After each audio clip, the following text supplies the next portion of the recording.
किल्ले रायगडावरील सीसीटीव्ही 3-4 वर्षांपासून बंद. शिवसमाधी आणि शिवपुतळ्याची सुरक्षा वाऱ्यावर. पुरातत्व विभागाचं दुर्लक्ष. आळंदीजवळ इंद्रायणी नदी पुन्हा फेसाळली. नदीमध्ये सोडल्या जाणाऱ्या केमिकलयुक्त पाण्यामुळे फेस.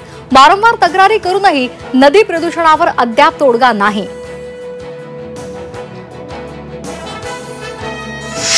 मुंबईमध्ये डिझेल माफियांचा पर्दाफाश. शासकीय गोदामातून डिझेलची चोरी.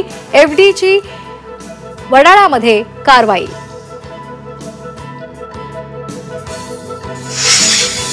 सतीश भोसले उर्फ खोक्याला मारहाण. पाठीवर मारहाणीचे व्रण. वन विभागाच्या अधिकाऱ्यांवर खोक्याच्या वकिलाचे आरोप.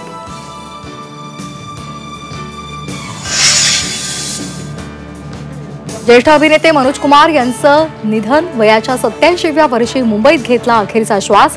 देशभक्तीपर सिनेमामुळे देशात भारत कुमार अशी ओळख.